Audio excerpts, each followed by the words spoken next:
So the sun's at 11 degrees, Crystal. We've talked about this before in past readings. What is the significance of 11? My son's at 11 degrees as well. So did something happen at age 11 that you can remember, a turning point of some sort? I Remember how believe we, I believe that we had just came out of foster care when I was in 11 years old.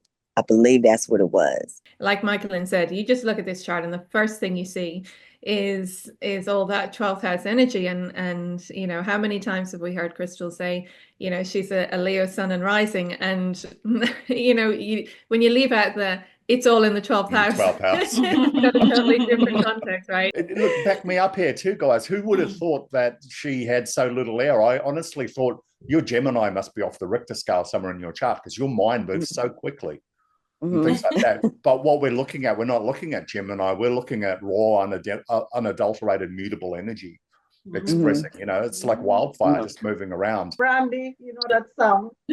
Never heard of Whether it. I'm right, whether I'm wrong, I will find my place in this world and I will belong. I gotta be me. Oh, yeah. I gotta be me.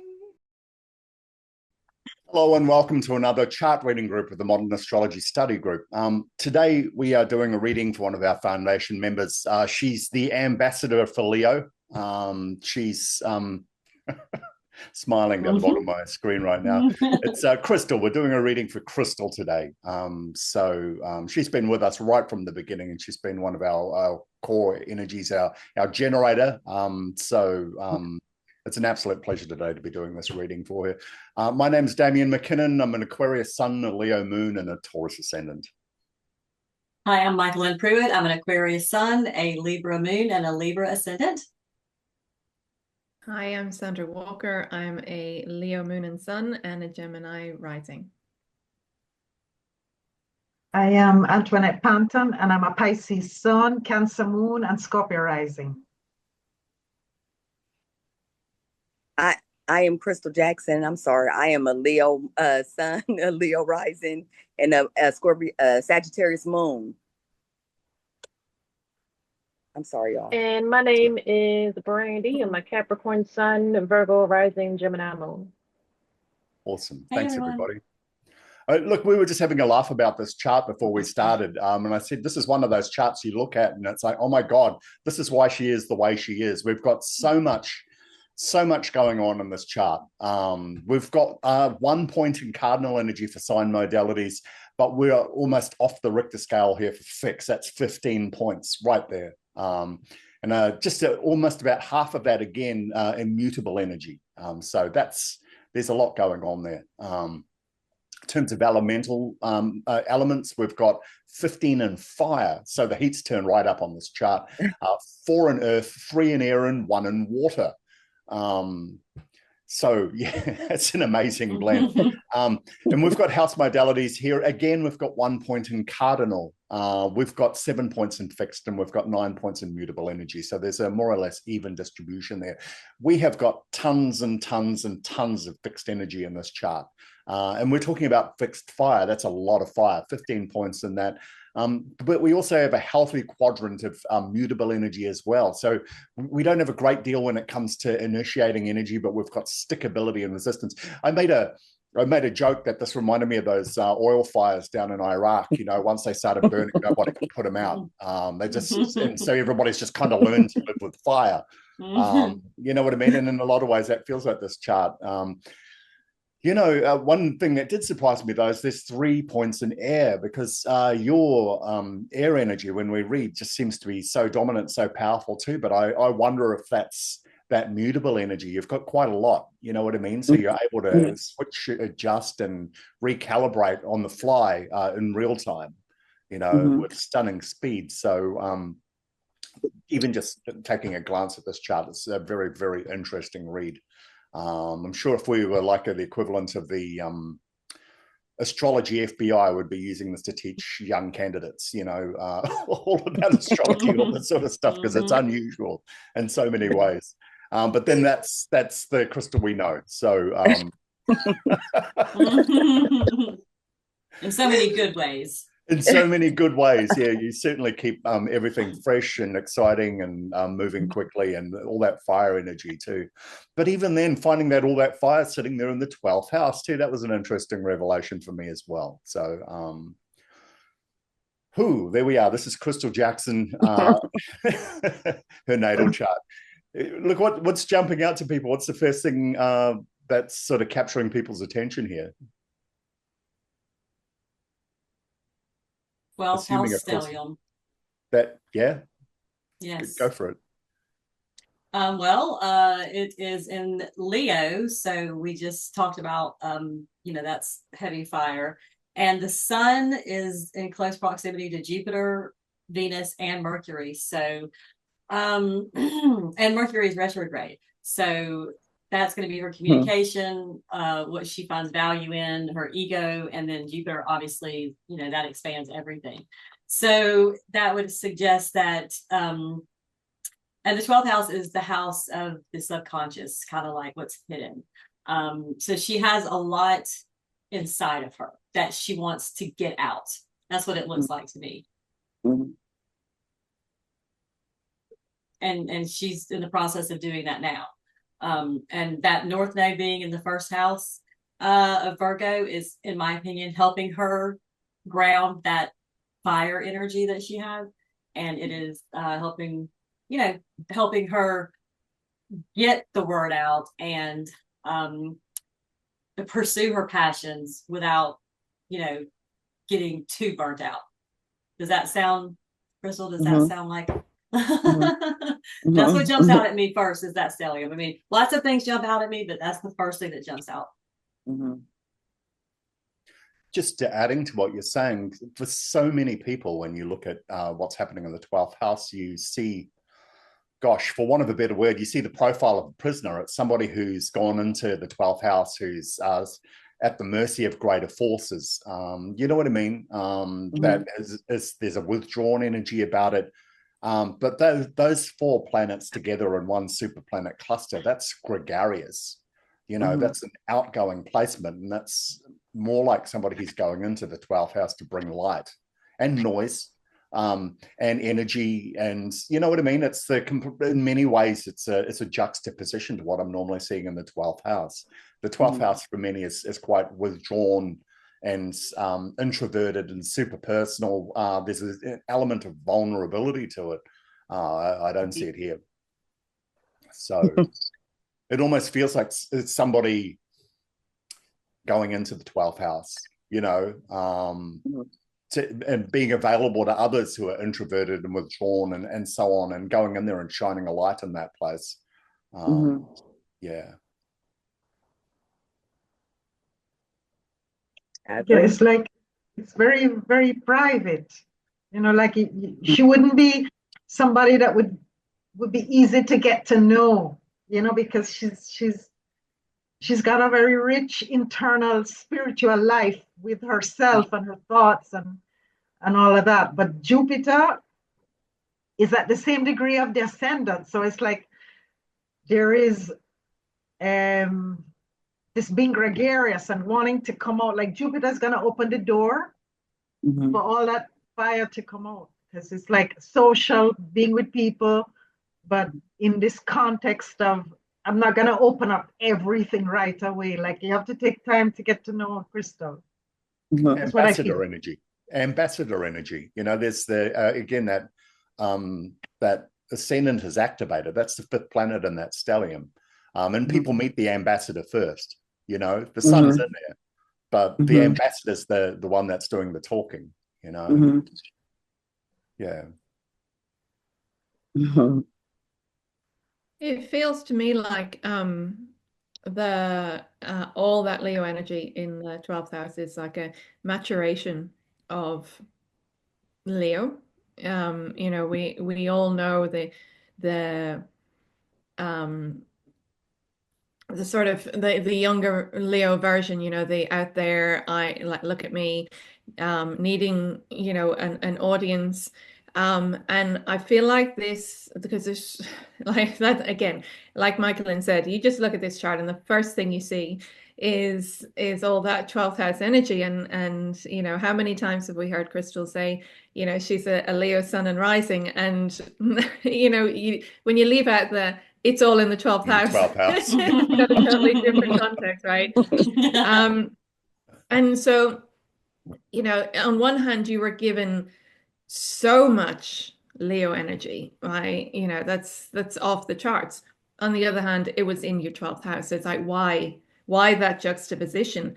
And it feels like it's really to get, I mean, you know, Leo does represent the heart as well. And it's really to get to the heart of Leo, really to go inwards, deep into the subconscious aspect of Leo, of self. And, you know, explore that, you know, mature it, bring out all the most mature qualities of Leo. And you know, it's, I think you mentioned in your questions regarding feeling isolated in relationships, and you know, you've got 12th house, you've got a lot of 12th house going on there, so there is that element of isolation, but it really feels like it's purposeful isolation if you surrender to it. And I feel like a similar theme came up with Antoinette. And it's, you know, to really hone the power of that house, because again, you know, Leo's powerful, and you know, the 12th house and the subconscious, there's a huge amount of power in the depths to be achieved there. And so yeah, I feel like it is a honing of power. And then, like Antoinette said, you know, you've got your Jupiter on your ascendant there, and it's to bring that power out. But the importance is the foundations, laying those foundations, going really deep, and then soaring from that space. And with your Chiron square, that all of those placements in the 12th house, in your 10th house, there will be a anticipation of pain with regards to going out into the world. But I kind of feel like, because what drew me as well was your 5th house. So you've got your Neptune and your moon in your 5th house. So there's a real need for creativity and playfulness. And obviously then you've got, you know, the Sagittarius and Neptune there. So that again, it's touching on that really deep spirituality in a playful way, in a creative way, in a, you know, deep knowing heart-based way. It's, you know, it's like spirituality is what it is, but you're actually being asked to explore all of it. You know, it's you, what spirituality is as broad a spectrum as we as human beings are, and you're being asked to explore all of that in a playful and fun way. And I feel like when you've reached a certain point, then that Chiron just sort of fades into the background, and it just explodes out into the world. It's not even something you need to actively try to do. It just will be. Maybe. Sounds right. That's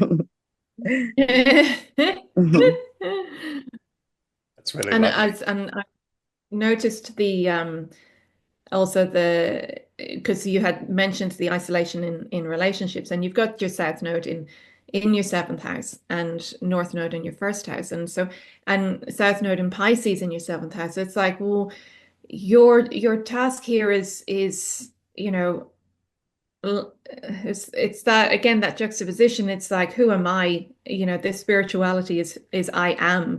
You know, you're exploring yourself as much as this deep spiritual world, and discovering that they're both the same thing.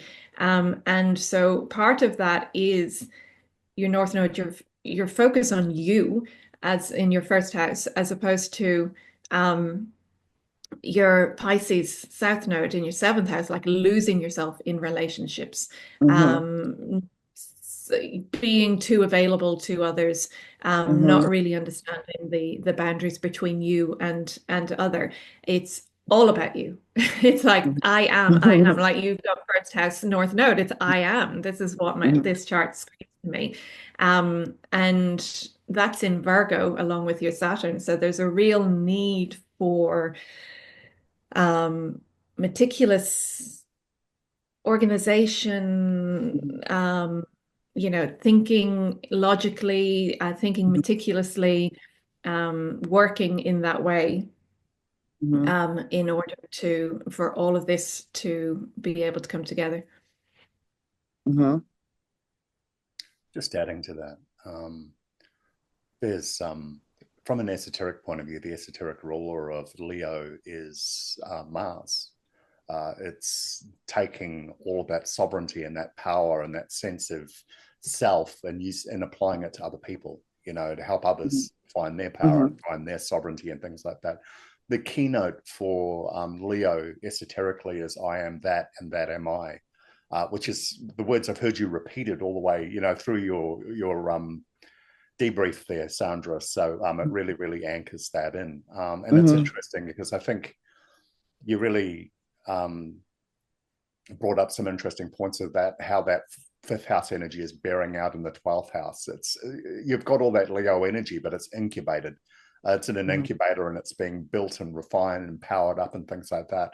And if we're following it through esoterically, and this does look like an initiation style chart, one where you are moving into more spiritual circles and realizing yourself spiritually, then it's all culminating in that Mars in the 11th house. So all that stuff you've learned in privacy about power, about the self, about sovereignty, all of that stuff in the 12th house, that gregariousness that you've been building up, will be shared with the world. It will be used to empower other people and bring other people out of darkness, out of restraint and limitation and all of that sort of stuff, and help other people find their own power and their own sovereignty. And with that playfulness, one of the things I've noticed about you, Crystal, is some of the readings we've done here, you can approach some pretty dark topics in a playful way. I've seen you bring up, it's like, there's a few readings we've done and you've asked somebody a question like this and I thought, whoa, that's a big one, but you've managed to do it in such a playful and gentle, non-triggering way. If for no other reason than it's like you're following a ghost, it's curiosity that's driving you and impelling you to go forward. You're not stopping to think whether it's going to trigger or hurt somebody, but you manage to discuss that topic in a way that doesn't do that too. And maybe that's the influence of that 12th house. You're comfortable living in proximity to that kind of, those taboo topics and those difficult things to work with and deal with. So I'm just, like I said, I'm just taking what Sandra said and putting an esoteric astrology spin on it. And a stamp. So, but yeah, I think that for me, from an esoteric astrology point of view, it looks like an initiation chart. Somebody who's moving up spiritually, moving their energy from the lower chakras to the higher chakras within the course of this lifetime. That's all laid out to do that. Wow. And Damien, you literally said she has Scorpio in the fourth house there. You're at home with the underbelly. Which is mirroring that Pluto in the third house. It's fueled by that. So, hey, let's talk about that.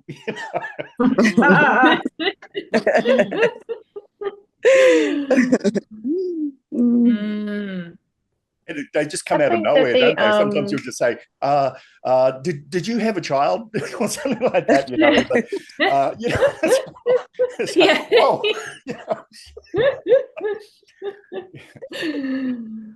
And it's said in such an in an unthreatening way that you just naturally answer without even thinking about it, So.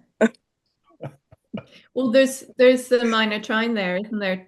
To Pluto in the third house, and connecting 5th and 12th house.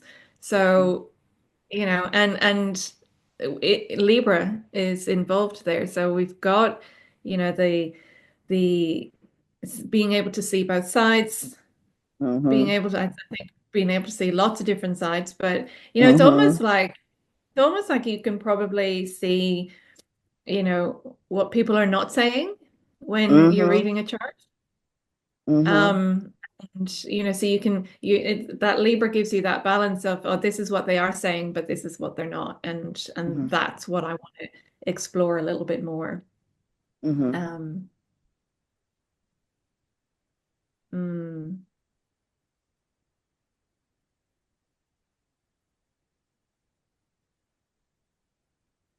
And of course, you bring transformation through communication because it's in your third house. Yeah. And that's fed from that 12th house stellium and that 5th house influence. So, you know, it brings it back to that being your sort of power in this life. I think you were talking about that Virgo first house north node as well. That's retrograde. It's ruled by Mercury up there in the 12th house, which is also retrograde. So I think organization is a side quest in this lifetime. The fact that Saturn is sitting right on top of it means that if you want to build something that's lasting, you're going to have to take a run at that. You know what I mean? And you're going to have to develop discipline if you want to unlock that. But I think the fact that those are both retrograde, and then the North Node, you know, is what we're moving towards. It's our spiritual destination. That's what we're going to grow into and evolve into. So I think it's a bit of a side quest, but you've got all this incredible sun stuff happening in the 12th house. It's interesting. You've got these two super planets surrounding the sun. You've got Mercury and Venus on the same degree. You've got the ascendant and Jupiter on the same degree. And then there's the sun right in the middle, pushing them out right out to the edge of the orb, but close enough that they're going to impact the sun as well, you know. So it's a really, really interesting play of energy happening at that 12th house. Yeah, I've never seen that. I've paid attention. Well, I was taught to look at stelliums as a super planet, a single super planet.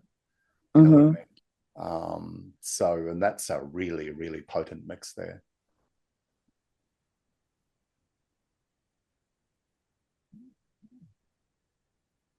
Yeah.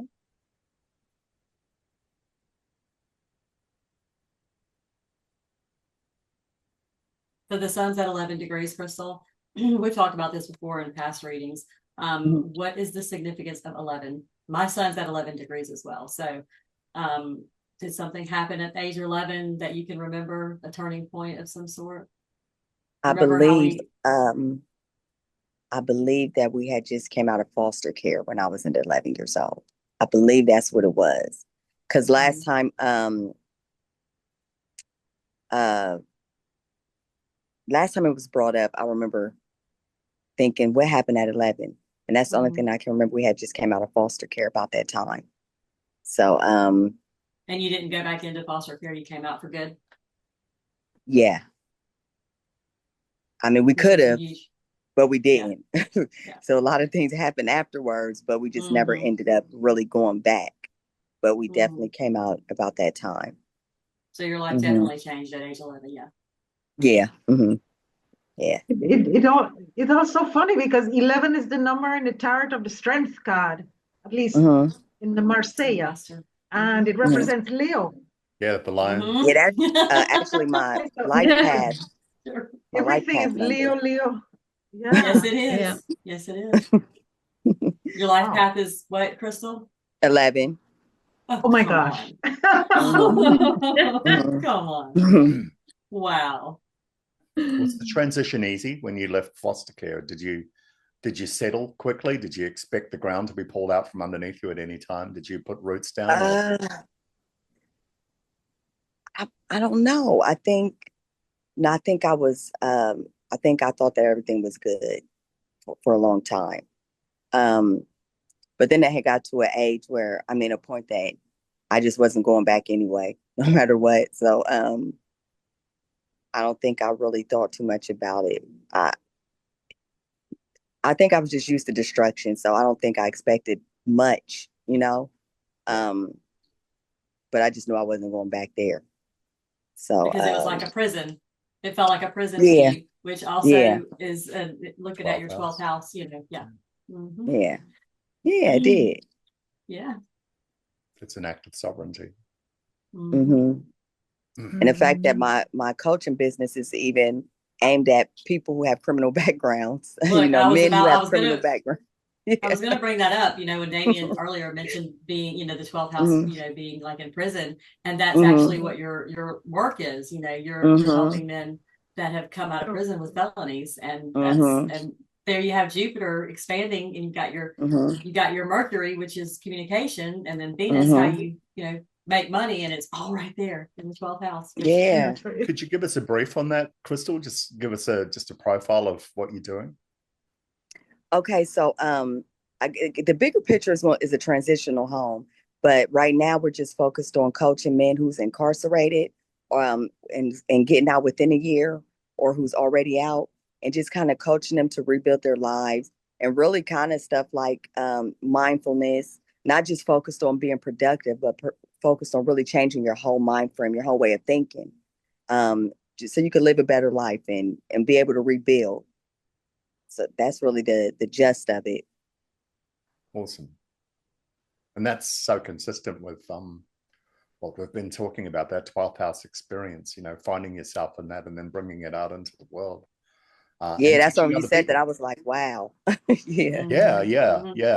That Mars in the 11th house, now you're fighting for other people, fighting for other people to help them fight for themselves, make those decisions to not go back into incarceration, to not go back to not go back into foster care, and to stand in your own power and understand that, begin the journey of discovering your own identity. That's powerful, and it's really, really poignant. I remember in not-for-profit, we used to get a lot of ex-offenders come through on release and stuff like that, and there was a window of like a month, maybe 6 weeks at the most, if you had to get them a house, a car, somewhere to stay, some transport out and try and get them into a job as quickly as possible, because it's recidivism happens after that period. If you haven't got those pillars in place, they just absolutely they just go back to their habits again because they know they work. Yeah.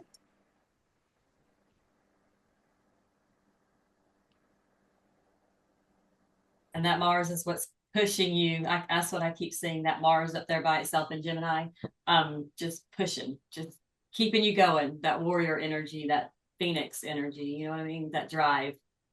Yeah, because that's crazy. I didn't know I didn't have no cardinal. I'm still stuck on that part. So it has to be that Mars, It is the Mars. I firmly really believe are it's that moving Mars. a rock, Yeah, and that's the only one with air. Yeah, right. Look, back me up here too, guys. Who would have thought that she had so little air? I honestly thought your Gemini must be off the Richter scale somewhere in your chart, because your mind moves so quickly. And things like that. But what we're looking at, we're not looking at Gemini, we're looking at raw, unadulterated, mutable energy expressing, it's like wildfire just moving around. And I think once you learn to move that way, it will coalesce and become Gemini. You could have tricked me easily into thinking you had really powerful Gemini energy on your chart. I would have believed it. To the point that I'm struggling to believe that it's not powerful now. Right. But then what we're seeing in this whole journey is that's what you're evolving into. That's what you're moving towards. That's how you're going to move all of this incredibly rigid, sort of grindy, fixed energy on your chart. We've got this Mars that just won't quit. Yeah,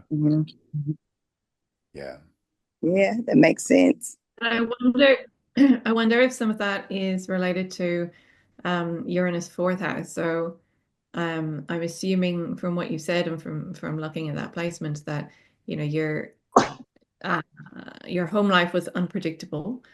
Absolutely. And you got used to expecting the unexpected and having to think, having to watch all angles and analyze what was going on, and this that Scorpio bringing the intensity to all of that as well. And so that's molded that person that you are, where you do look at things that other people don't look at, or you do you have to take in the whole situation in every place that you're in. And that's sort of capacity must be helping you to a huge extent in the work that you're doing right now. Like you probably wouldn't be able to do the work that you're doing right now without having had that background.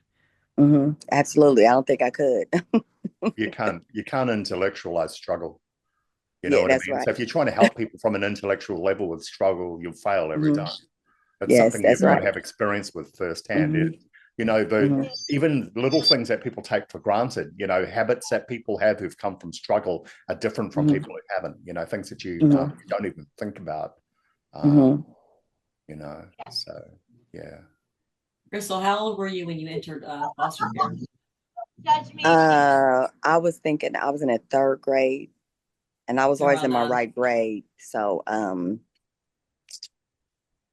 maybe 8 or 9. Okay. Yeah, I think. I was just looking at the the 16 right there in the 4th house, you know, 16, 1 and 6 right down to 7. So I was wondering if it was around age 7. But that's when I had my daughter at 16. Oh, well, that's another unexpected. And Uranus. Yeah. Okay, well, that makes sense. That fits perfectly. What's her what is her sign? Her sun sign? She is a Scorpio rising, and she's a Cancer. Stop it. So there's a Scorpio right there. Yeah. All right.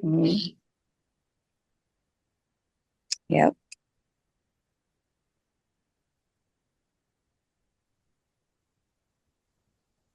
And that Pluto and Libra too. Being able to see a bunch of different sides. Like I don't know if that's the bad thing or a good thing, but it's really huge. Like I can sit and hear everybody's side, and I won't think nobody's right or wrong. You know what I mean? It's just perspective. I just respect what everybody's saying or thinking. And I mean, that's just, it's always been a huge thing for me to understand both sides or all sides over that. I think that's what Sandra was saying about the Pluto and Libra. That's what you were saying, right? Yeah, that was absolutely correct. In the 3rd house, yeah, And makes that's you a good communicator. But that's also how you get to transform through your communication and transform people's lives is because you understand all perspectives. You know, it's for someone doing the work that you're doing needs that quality because you know you need to come from a place of non-judgment. You need to come from a place of understanding, and you need to come from a place of curiosity about all the things that are presented to you. And I think that's what Damien's picking up on in that Gemini energy, because you know it's very similar to that. But that's, you know, that's the crux of the, you know, the really strong transformational aspect of your chart. It's interesting because what I was saying earlier on is that, you know, there's so much of this chart which is all about I am. But then there's the other element of your chart, which is really all about I serve. And that I am in order to serve in the best way that I possibly can. You know what, if you drop that Leo sun and that stellium in any one of those other houses, that just probably would not have been possible.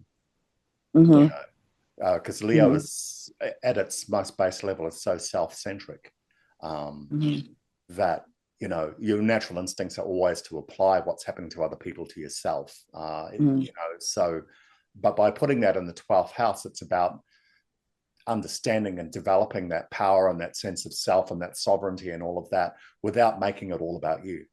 You know, it's to understand the mechanics and the dynamics of personal power and the moving parts. And maybe that's got a lot to do with the isolation as well, you know, that Sandra was picking up on before, because and you know, you talk about in relationships about feeling, these are my own words, that you're not able to build deep connections with other people, that you feel alone in relationships and things like that, because that's the way that you're hardwired to feel in a way, you know, maybe it is, you know, and it's not to explore your own feelings. Mhm. to dispassionately observe the self, and then use that as a way to understand other people.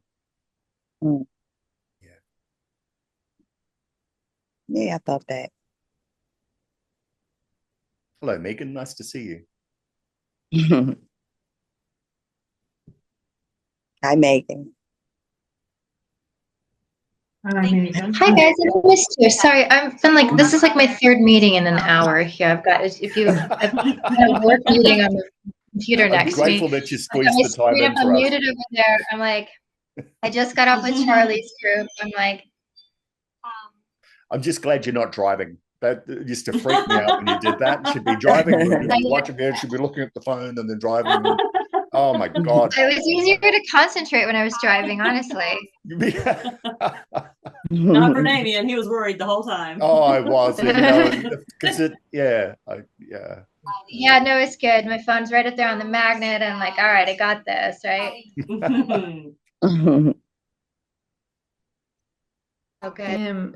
Just picking up on what Damien just said there as well, it's that dispassionate beingness in relationships. You've got Aquarius on the cusp of your 7th house also. Mhm. So, you've got that potential to detach from relationships. But I really think that, in this chart, it's purposeful. It's and it doesn't mean, it doesn't necessarily lead to loneliness. It's that you need to focus on, all of these aspects that we've been talking about, and go deep with self. Mhm. And then the rest just flows. Then, it's I really feel like we're there's a similarity here between your and Antoinette's chart, in that it's like, do that and lay those foundations first, and then those people that resonate with that come into your life. And because they can't help but do that. But moving outwards to try to find it is not part of what you're made up to do. 8 degrees as well. It's like a severing at 8. You said you went into foster care when you were 8. So that Pluto, what am I talking about? That Pisces in the 7th house there, it's almost like it's been cut loose at that time. But the house that Pisces normally rules is the 12th anyway. So maybe those qualities of being able to feel everything and see everything and experience everything outside you is what you've salvaged from that whole Pisces experience. How to be connected to other people. But then you've learned to cultivate that connection, but you are not allowed to drift in the way that Pisces often drifts. You've had to find yourself and stand up and find your own power in that. The more we do this, and it's confirmed something I've always believed. I think when you get groups like the ones that we've got, and I've said it before, I think the reason that we're all sitting here right now is we've all got the same similar experience, that is in that we've all been presented with a problem or a small handful of problems in life that have been unmanageable by themselves, that you can't just endure, and that you've had to find deeper answers, and you've had to grow and expand and push outside your reach, and look for bigger answers. And that's led us all here. And then when I look at our charts, they look curated. Like those experiences and those problems and those things that we're all experiencing were there by design, that we've all ended up exactly where we need to be. We're all on a trajectory that was going to drop us all here in this same little Zoom window, in the same Zoom meeting at the same time, as we all sit here and discuss each other's in our own struggles, in our own way, in a dispassionate, intellectual, emotional, and intuitive way, without being the star in all your problems and all of that sort of stuff. If that makes sense, I think, we're all driven by the same thing. And like Sandra said, I agree, there's so much correlation between Antoinette's chart, Crystal's chart, my own chart, when we did the reading and things like that, and the other charts, readings we've done for members of the group. We've all been pushed here, Yeah. I agree. Yeah. And I feel the same way, in that, with my all my Leo energy as well, and it's under Saturn, so it may as well be in the 12th house. So I get it, and I get that inner struggle with the base level of, or not even just the base level, but the younger levels of Leo, and what she wants to do, and then continuously maturing that, and understanding that it's a powerful energy and doesn't have to be used in the way that Leo is perceived in the world. In fact, power is probably so much stronger in other ways. So yeah, and using the rest of your chart to understand where that power needs to be applied to. And funnily enough, mine is 5th house as well. Again, which is ruled by Leo, of course. So yeah, it's all intertwined. Yeah.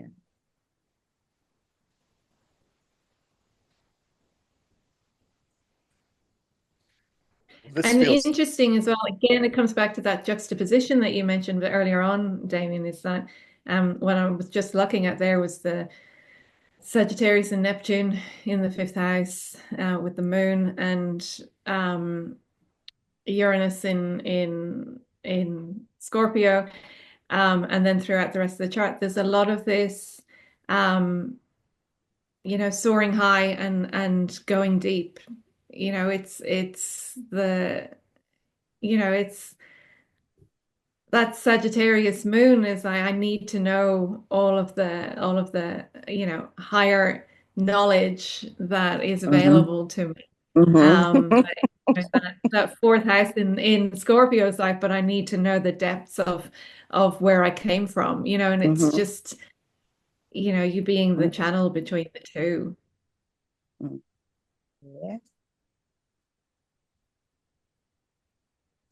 That's right. Everything. I need to know everything. And you can't tell me I'm not the one that's going to give my family generational wealth. Like, I know that I'm here to do that. So yeah, that's both of them will be correct. That Chiron in the 10th house says your pain is your platform. Yes. Actually, it's a signature of a healer. Absolutely. So which that's your purpose, your mission, or your career, your profession. What the Chiron and Taurus is? And Oh, okay. I didn't know that. The wounded healer, he could heal everyone but himself. Remember? Right. We talked about this. Yeah, ruled by Venus. Yeah. Venus is right beside the sun. So it's part of your identity. And the 12th house. A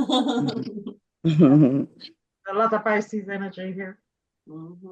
Yeah, a lot. But again, too, it's like that Gemini energy. It's not explicit. It's suggested and implied, and then built in different parts of the chart. It's, you know what I'm saying?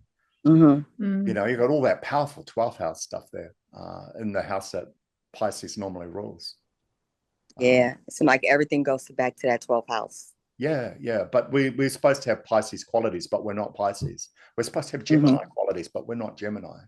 We're building these things in a lab first and testing them to see if they'll fly. We'll take them to make sure they can go as deep as they need to go and as far as they need to travel before we let them loose on the world.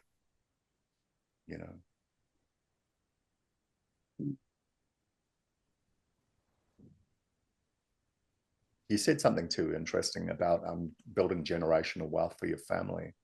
I mean, this chart implies that your family is larger than just your immediate family group. But it's taken me this many years to learn really the difference between being wealthy and being rich. If a man has $1 million and another one has $1,000, then the man with $1 million is the rich man. But if the rich man has monthly expenses are $100,000 and the poorer man's monthly expenses are $5, then he's the wealthier one. He can sustain himself longer. He's living in more in synergy with this world, while obviously the rich man has a lifestyle he can't maintain. So wealth is about sustainability. It's not about overabundance. It's about learning to live in peace and harmony with what's going on around you, in equilibrium, in a way that's self-perpetuating, that can just keep going. You just have to start it. Yeah, okay. Get Mars to help you. Push you right along. Well, it seems to all point back to that Uranus down in the 4th house as well. It's part of that T square, and it's the Mars is the ruler of Aries, but it's also the ruler of Scorpio, so that seems to be where you're going to activate that Mars and start moving this whole big pattern. It's about the home, but probably more than the home, the family, especially when you talk about foster care background, because I guess you can't just take the word home at face value. You've got to go deeper than that in order to understand what home really means. And maybe it is really more about family. I'm making assumptions here. But maybe that's the puzzle you've been given to unpack in this lifetime.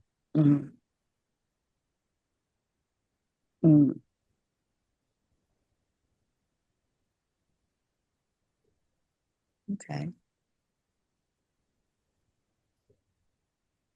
Well, this feels like an open and shut case. Really? It does. Everything's exactly where it needs to be. The numbers don't lie. We're looking at them on the right-hand side of the screen here. They all seem pretty accurate to me. Yeah. Yeah. This seems like the crystal I've gotten to know. Yep. What do you think, Crystal? How are we doing? I think you're doing excellent. Excellent. I can affirm everything y'all saying. Yep. Are there any questions that you had that we haven't touched on? No, I believe y'all touched on everything that I wanted. I wanted to see if there was a different view, and y'all brought some things to my attention that I didn't see before. No, I think y'all covered everything. We're privileged enough to be reading this chart at this point in your life when you've got a degree of mastery over it. If we jump back in a time machine, go back 20 years ago, I don't know where we'd be with this, to be a completely different reading. Yeah. You know what I'm saying? And that's the same thing too. We're all sitting here, we're quietly accomplished in our own way. We've struggled with our demons, gotten some sort of handle on what's going on in our lives. So we're all sitting here, like good Gen Xers sitting back with a glass of Chianti in our hands and just sort of defragging life, really. That's got us up to this point, Right. Yeah, because 20 years ago, if there was time travel, I would love to go back with this group 20, 30 years ago and do the same readings to see what dumpster fires we're dealing with there. I know for me,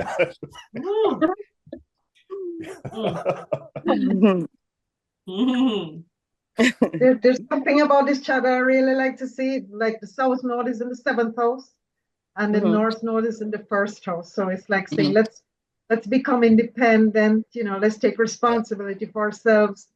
And relationships, like you were saying, Sandra, were difficult. Like may have been trying to be a healer to your partners who kind of drift into your life and drift out without commitment. So and because Pluto is in the 3rd, like you come to work on relationships. So it's all about and being yourself and being authentic, like in the area of the family that may have been difficult for you. But the North Node wants you to come out of the 12th house and show yourself.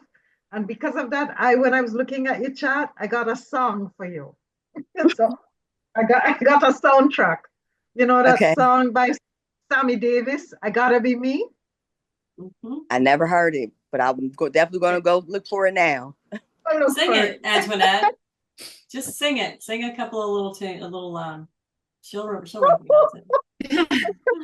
What? Anybody else knows they want to sing it with me? Brandy, you know that song? Never heard of it. Whether I'm right, whether I'm wrong, I will find my place in this world and I will belong. I gotta be me. Oh, yeah. I've got a feeling. What Yeah. else I can heard I that. be? That one. Okay. That's the one. Oh, I just got chill Beautiful. bumps. Thank you, Antoinette. That made my heart just oh, that was so awesome. That's You're It beautiful. so was. Let great. me see. She's It was. singing to you, Crystal. Now I Goodness. feel shy. We can put it on. We can put video under the group, in the group. You know what? I just And want to say that- say before we started, you were so careful about putting your video on. You when you are in the readings with us, and I can see your expressions. You energize me. You do it every time that we've done these readings. You know what I mean? I don't know. I get energy off you, and your expression's so genuine, and the way your face is so genuine. You've got a really lovely energy. So don't hide it. Don't stick it all. Okay. These Don't are your put it in the people. 12th house. Look, one just sung to you, so get over it. We love you. Oh, I love you guys too. And we're very proud of you. Looking Thank forward you. to Oh, look, I'm your biggest everything. fan. I really want to see what you do yeah. at work. So, anything I can do to help anytime, just you know where I am. Okay, I thank think you. I'm her biggest fan. No, I'm just kidding. Fight you for it, Michael. Yeah. Crystal, like a little low. You're making me laugh. We're fighting over you, Crystal. I love you guys. We You love too. you. And Crystal, There, I think I posted, huh? you're gonna have thinking about what Antoinette was singing that song, Sammy Davis. You're gonna have Pluto coming up to in opposition with those 12th house planets like soon, and that could I feel like really help you with like putting yourself out there, helping you in your business because your business is like 12th house related. Mm-hmm. And this Really? Helping you with transformation. going out in the world.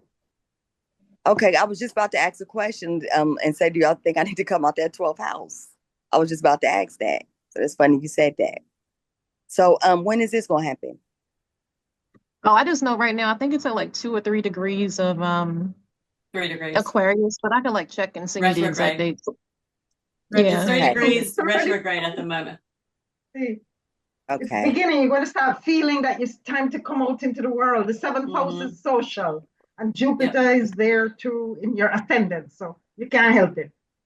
Got you. Yeah, I know when that Mars was in Cancer, that was probably the worst time in my life, I felt like. It was so bad for me when my Mars was in Cancer. Just when Mars was in Cancer. I felt it when it got into Leo, though.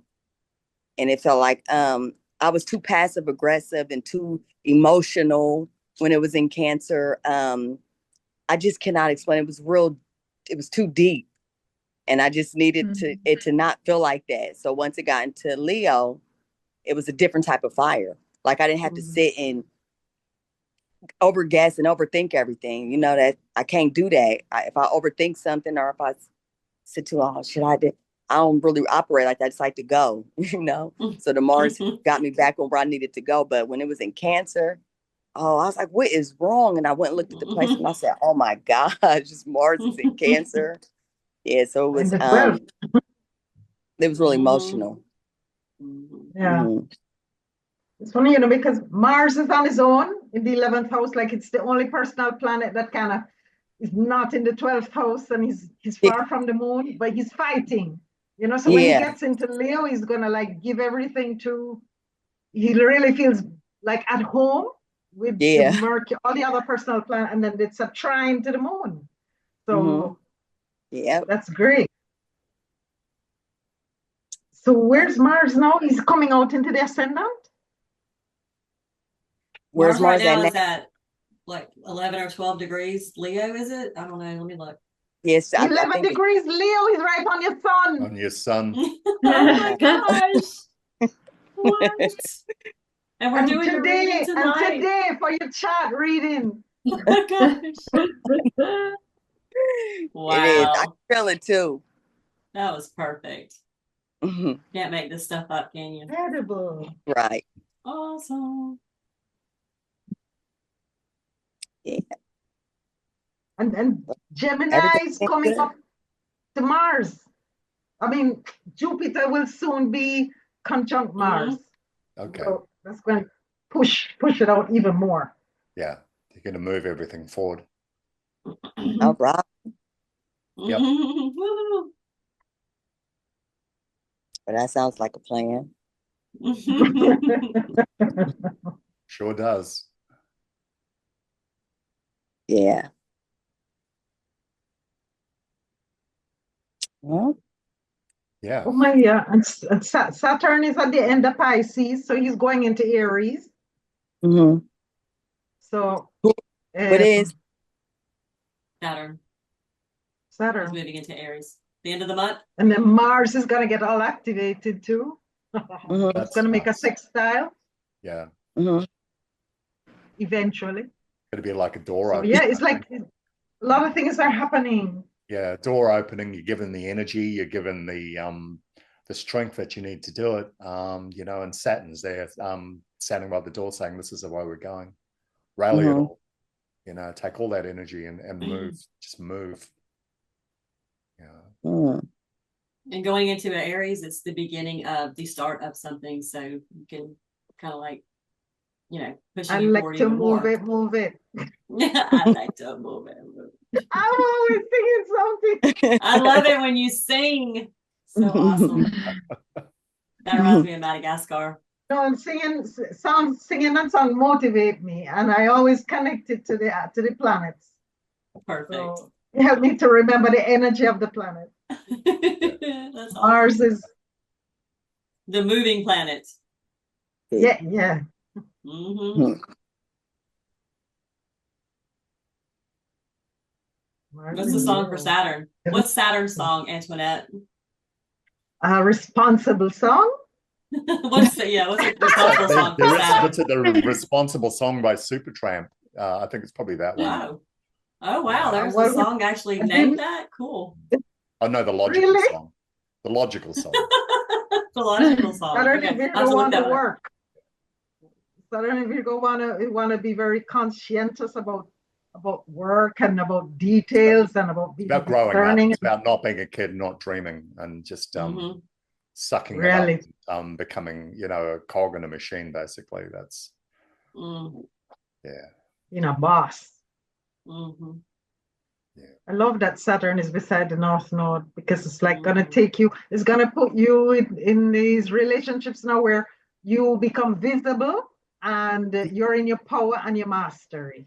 Also, that organizational energy, you've been saying that's something you've needed to work on and cultivate. It's gonna make you sit down and cross your I's and dot your T's. Definitely. That's great. Cross your T's and dot your I's. So yeah. And that's in the second house. So that's cultivated through your own sense of self-worth. That's the money. That's two Saturns bullying your North Node at the same time. Yeah. What was that? That's two Saturns bullying her North Node at the same time.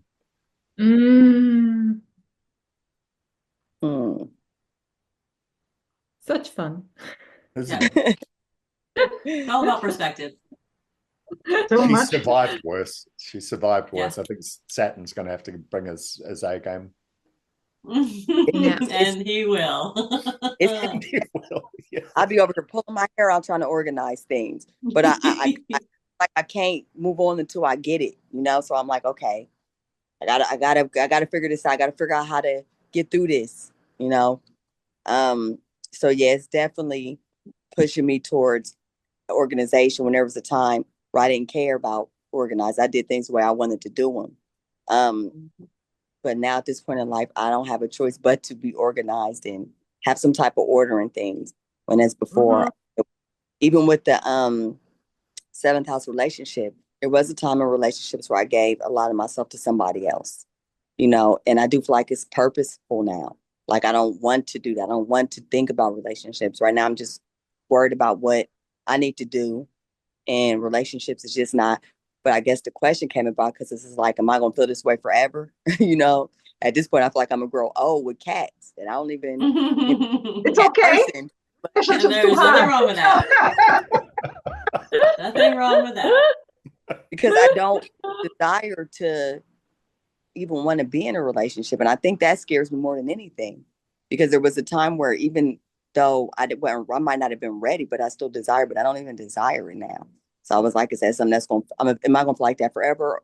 Or, but then when you said purposeful, I'm like, okay, well, that makes more sense. Maybe this is something I'm doing purposeful. When I'm ready to, I will open that up. But maybe I'm just not feeling like that because I'm just not ready to feel like that.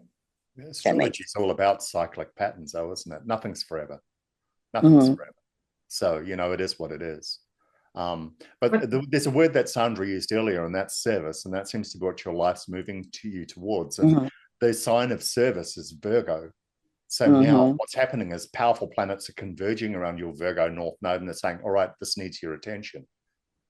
So, and that makes sense. You can't get distracted by relationships. You can't get distracted by other people's needs. You need to sit down and you need to work on this. You know, if you've taken on a lot, and if you're going to make it work, then you need to sit down and you need to learn how to properly be of service, because it's not instinctive for you. Yeah, but she's so romantic. Yeah. The Neptune and the moon in the 5th house of romance. Yeah.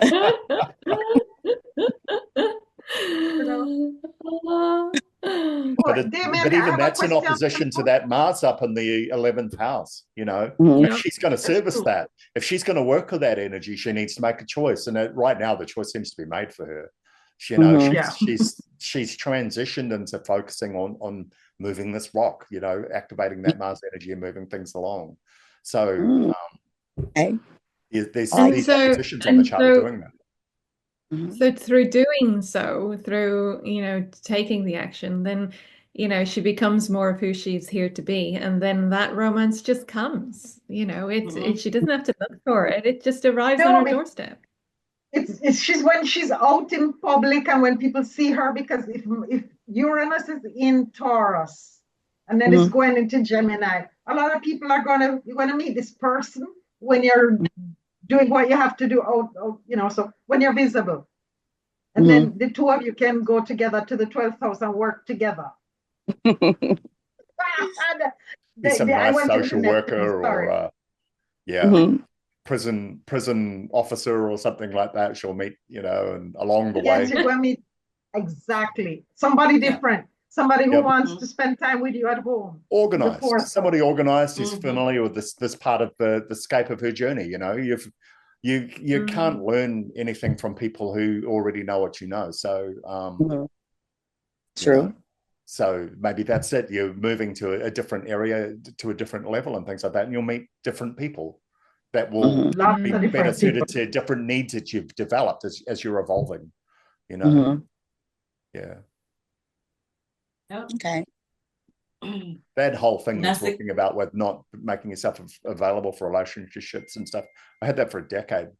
I wasn't with anybody, you know, I wasn't interested, things like that. And life moves dramatically in that time. You know, I moved countries, I moved careers, things like that. And I met and I got into I got into astrology. And you know, all things happened, you know. So that seems a part of growth for some people. Yeah. Okay. I think it's a really important element of the conditioning that we receive in this lifetime of, you know, especially women, that, you know, you should be looking for a relationship, you know, all of these things. And we, you know, there's no value or importance placed upon, you know, knowing who you are first. And I think I think we've just moved beyond that. This period of time with Pluto in Aquarius, it's different.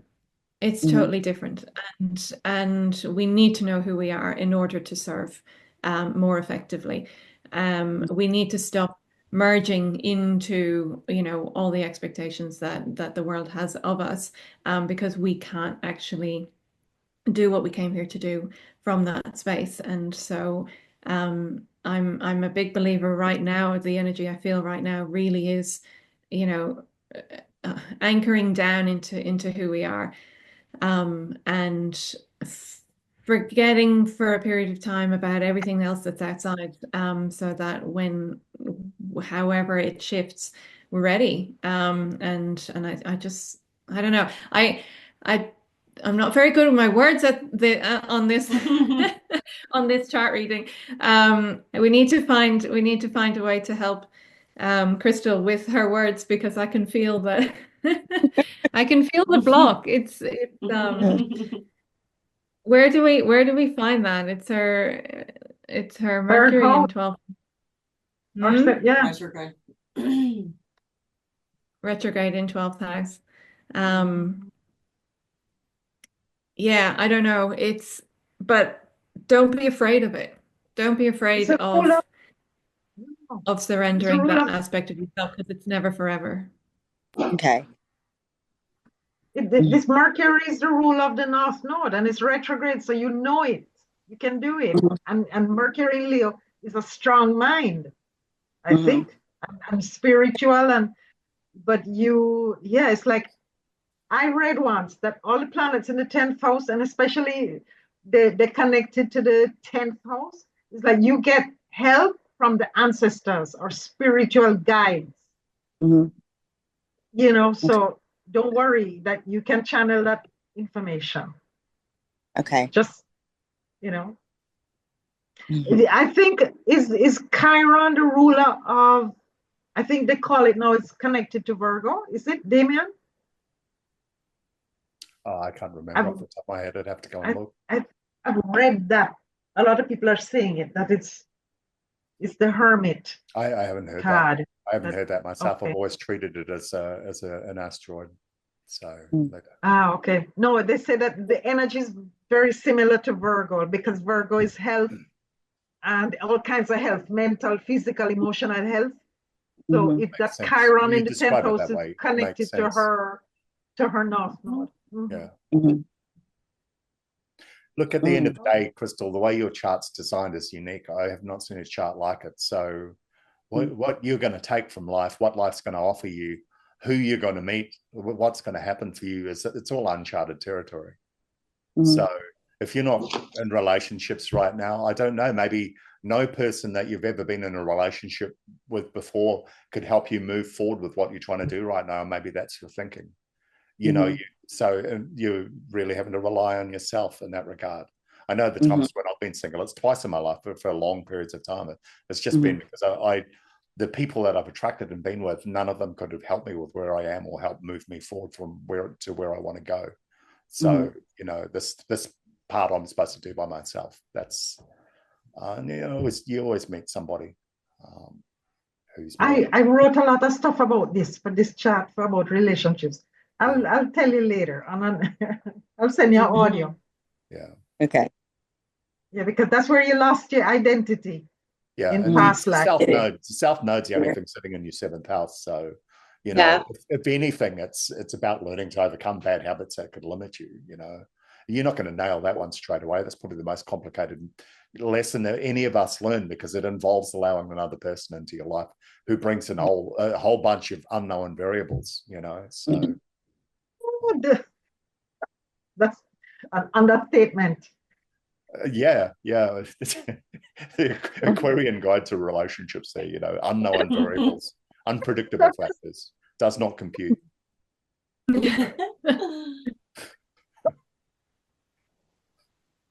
Yep. Sorry. Okay. Well. Will you guys send me are you guys going to post the Zoom, since I missed the beginning of it? Yeah, every single chart reading we're doing goes up on YouTube. So they're all there, Megan. Okay, great. Yeah, check them out. Yeah. I'll get this done within the next few days. I'll get it up online and I'll put a post in the group. And just follow that. If you're not sub to us on YouTube. And you'll get notifications every time we post something. Okay, perfect. Yeah, it's been a little crazy around here, but that's all right.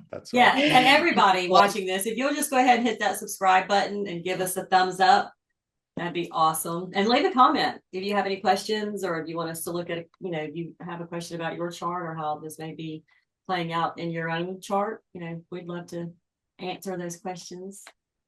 Yeah. So just to throw this out there, and this is Crystal, I'm sorry, it's completely unrelated, but tell me if you guys are interested, is that I've started collecting some of Charlie. You know, my son has apraxia, autism, and his friends that are nonverbal minimal speakers, but just started working their charts, getting their charts, and just wanted to see if you guys would be interested in taking a look at them. Some of the people are saying Charlie is Aquarius rising, and a lot of these kids have very strong Aquarius, so it's really interesting. But just gonna throw them out there and see if you guys just see any kind of thing that seems similar, related. I mean, obviously we're all different and what have you, but just looking Are you to see wanting if to do a chart reading?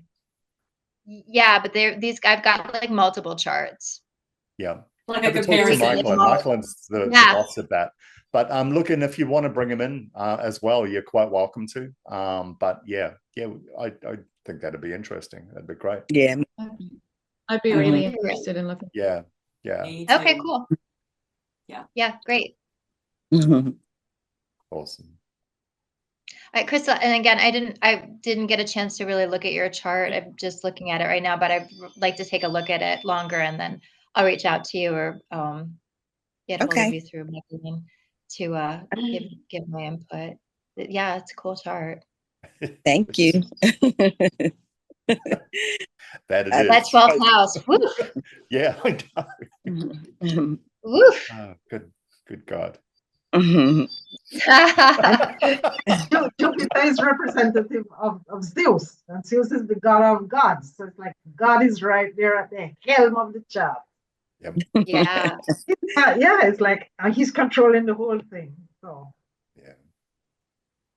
Yeah. And the moon and Crystal, the moon and Neptune sitting together in the 5th house, you know, your house of creativity. So that tells me that you're a dreamer, you know what I mean? And it's Sagittarius, so it's a fire sign, so that's action. So you're a dreamer, and it's opposed that Mars, and I know I keep referencing that Mars being in Gemini, but I think that's an awesome placement. And that Mars in Gemini just fuels that fire. So you're a dreamer, like at your core. And that Leo energy is there to push you into the limelight. You know what I mean? Like your life experiences, like I said a minute ago, your pain is your platform. That's where you're going to relate to people. People are going to find you because they're going to hear your stories, and they're going to say, oh my gosh, I lived through something like that, you know, or that's something that I can relate to. And that's where your power is in this lifetime, I think, is, you know, healing people. So needed right now. Yeah, especially with your Virgo right there. Totally. It's very needed right now. More than any, you know, this past 5 years has just taken all of us and just thrown us into like a tailspin. You know, we're all trying to learn how to live. And so what you're doing is very powerful. And what we're all doing is very powerful. But, you know, specifically, you know, at this point, we're talking about you, and you're changing people's lives. You are giving people the chance to, you know, you're giving people hope with your business. And that's amazing. I mean, and that Jupiter right there on that ascendant, you'll never have to worry. You're always going to be, you're always going to have that good luck. You're always going to have that good fortune. You're always going to, you're favored, if you will. That's what that looks like. You're favored, you know. So I wouldn't worry too much. Don't stress too much. Just keep moving forward, and just keep thinking about the things that you're grateful for. That keeps your state high. That keeps your vibration high. You know, we talk about vibration a lot and how important that is.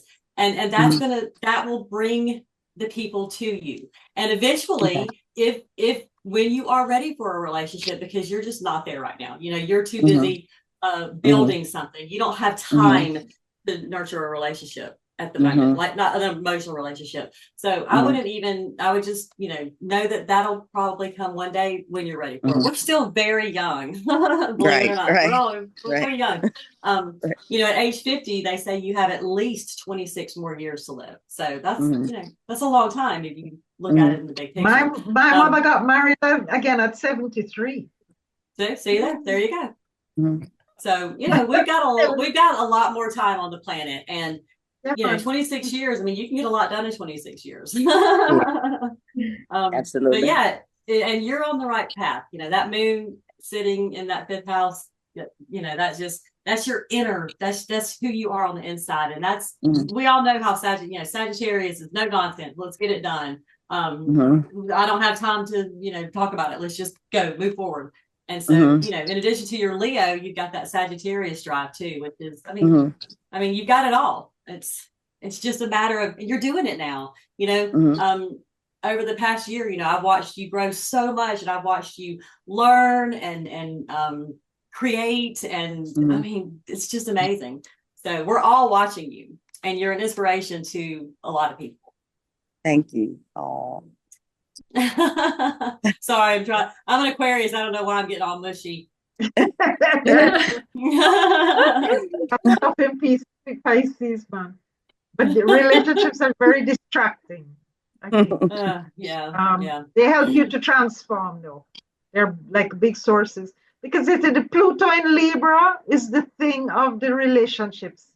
You come into work on relationships. So it's hard not to, but that's the South now. That's the past that's pulling you, drawing you in. So it's saying, come home to yourself first. Yeah. To first house. Right. So what you're saying, Antoinette, the South Node is so in the past life, her relationships, that she's not here to work on that, because that's what she worked on in her past life. So she lost herself in a past life into relationships, totally lost. Okay. She became one with the partner, and the partner was lost himself. So she wanted to help him, she wanted to save him. I could write a story for you. I would invent it. I'll give you a movie for that. Because I'm Pisces. I have South Node in Pisces. So I know what it is. Yeah. So that explains so that totally explains that, Crystal, with the 7th house. We were talking a few months ago about this specifically, you and I just together, and Antoinette just nailed it. Now it's South Node in Pisces in the 5th house, romance also. In the 5th house, just where you have your Neptune is where I have my, so I want to be in love just for love. And I lost. You lose your identity totally. Yeah. Come on, you can't now. help others until you help yourself. So you need to know yourself and work on yourself before you can help others. So you're here to be a lioness. Yeah. Right. Allah, Lion King. Look for your Queen. Yeah. Queen. Leo's royalty. All right. Well, thanks everybody. This is an awesome reading. Yeah, great to see you all. What's that? Yeah, I love it. I did a great job. Good to meet you. See? Yeah, we was waiting for this chart. I think so. And it didn't disappoint. Once I saw those numbers building up on the right-hand side, I thought, yeah, this is going to be good. Oof, somebody's got to cool that fire. Yeah.